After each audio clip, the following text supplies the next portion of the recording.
សួស្តីអ្នកនរគ្នាស្វាគមន៍មកកាន់ Channel ឃ្លាំងចំណេះមេរៀន F10 បន្ទាប់គឺខ្ញុំនឹងបង្ហាញអ្នកនរគ្នាអំពីការបង្កើតនៅលេខកូដដោយស្វ័យប្រវត្តិជាទូទៅនៅពេលដែលយើងកំណត់នៅកូដជាធម្មតាគឺខ្ញុំតែងតែកំណត់ដោយប្រើនៅ unit ID មានន័យថាunit ID ហ្នឹងគឺយើងវា generate ជាអក្សរហើយនឹងលេខដែលមាន8ខ្ទង់យើងមាន unit ID នេះដើម្បីកុំឲ្យលេខកូដវាជាន់គ្នាអញ្ចឹងខាង F10 គឺគាត់ generate auto យើងប៉ុន្តែឥឡូវនេះយើងអាចកំណត់នៅលេខរៀងឬក៏លេខកូដហ្នឹងដោយខ្លួនឯងបានឧទាហរណ៍ដូចជាយើងចង់បាននៅលេខកូដប្រភេទបុគ្គលិកឬមួយក៏លេខកូដបែបវិក័យប័ត្រអញ្ចឹងយើងនៅពេលដែលយើងប្រើនៅ auto generate ID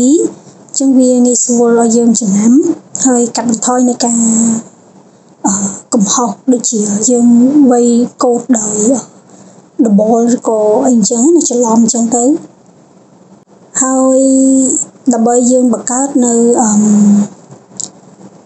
លេខកូដអូតូនឹងបានគឺយើងត្រូវការនៅរូបមន្តមានដូចជា contained count rise វាឆ្នាំអញ្ចឹងទៅអាហ្នឹងគឺជារូបមន្តទូទៅទេសម្រាប់រូបមន្តដែលយើងប្រើដើម្បីចងជាលេខរៀងអូតូដែលយើងចង់បានហ្នឹងគឺមានរូបមន្តដូចជា contained ដែលយើងរូបមន្តហ្នឹងគឺយើងប្រើសម្រាប់ភ្ជាប់នៅអក្សរហើយនឹងលេខហើយរូបមន្តទៀតគឺ count យើងសម្រាប់យើងរាប់នៅជួរដើម្បីយើងលេខរៀងតគ្នាពីលេខ1ដល់លេខប្រមាណដែលយើងចង់បានហ្នឹងណាហើយវាមាន function ច្រើនទៀតដូច slide ដែលខ្ញុំបានបង្ហាញហ្នឹង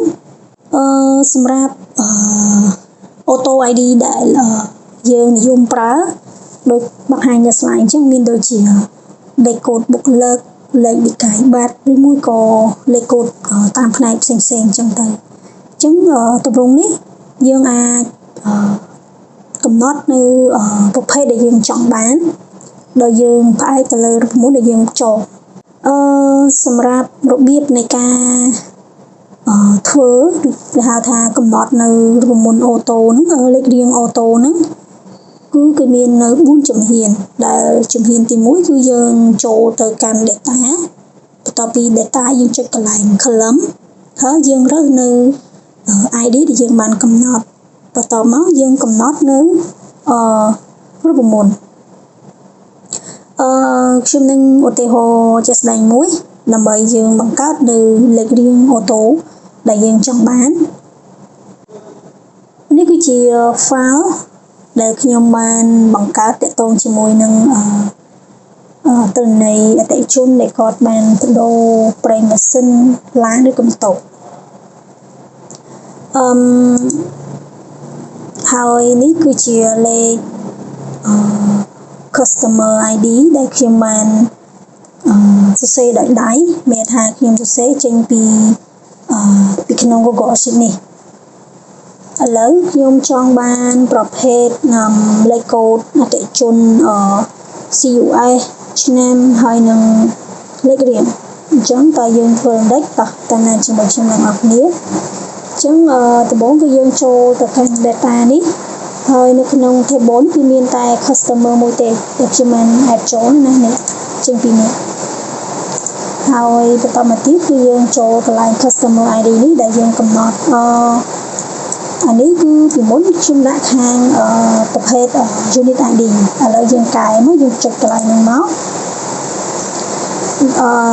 ខ្ញុំមានរូបមន្តមួយហើយរូបមន្តនេះខ្ញុំនឹងផ្ញើជូនអ្នកនរគ្នាក្នុង Telegram group អូខេអញ្ចឹងជំហានបន្ទាប់កន្លែង INV នេះយើងដូរទៅជា CUI ក៏បានឬមួយក៏ CUSG ក៏បានដែរស្មើតែអ្នកនរគ្នាឥឡូវយើងចូលមកអក្សរ3នេះ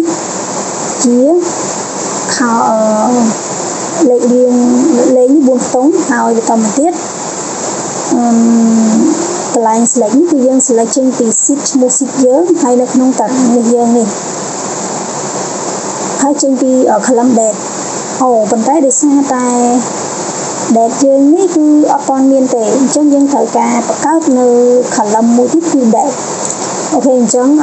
ខ្ញុំ cancel សិនបន្តមកទៀតគឺខ្ញុំ add នៅ data date មួយខ្ញុំដាក់ឈ្មោះមកអូខេបន្តមី add ហើយយើងចូលទៅកាន់ data ដដែលហើយបន្ទាប់មកយើងចុចកន្លែងនេះ regenerate នេះដើម្បីឲ្យវាអាចបន្ថែមឲ្យយើងហ្នឹងអូខេឥឡូវយើងមើលនេះចេញមកហើយ date នេះអូខេអញ្ចឹងខ្ញុំចូលកន្លែងនេះដែរខ្ញុំផាសរូបមន្តវិញអូខេឃើញទេចូលទៅថា date នេះបើយើងសរសេរជាអក្សរធំអញ្ចឹងក៏វាអត់នេះដែរក៏វាអត់បានឲ្យយើងទេណាតតែឈ្មោះ column មិនអញ្ចឹងនៅក្នុងរូបមន្តនេះគឺអញ្ចឹងដូចគ្នាណានឹងខ្ញុំសូមបញ្ជាក់ហើយអូខេយើងចុច save មកហើយយើង save មួយទៀតអញ្ចឹងយើងមើលតើវាចេញអត់នេះឃើញវាចេញនេះសំទោសខ្ញុំបានដូរនេះINV នេះទៅជា CI មកអូខេ save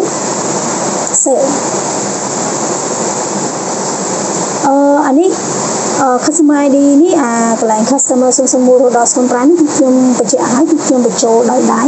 ដែលចេញពី Google Sheet នេះណាអូខេឥឡូវបើយើងឥឡូវយើងបានកំណត់មុនហើយតើដូចអ្វីដែលយើងបានកំណត់អត់ឃើញទេលេខកូដនេះ customer នេះឆ្នាំហើយនឹងលេខរៀងដែលយើងចង់បាននេះឃើញអត់នេះគឺជាការកំណត់នៅលេខរៀងដែលយើងកំណត់ដោយខ្លួនឯងអូខេបើអ្នកនរគ្នាចង់បាននៅលេខរៀង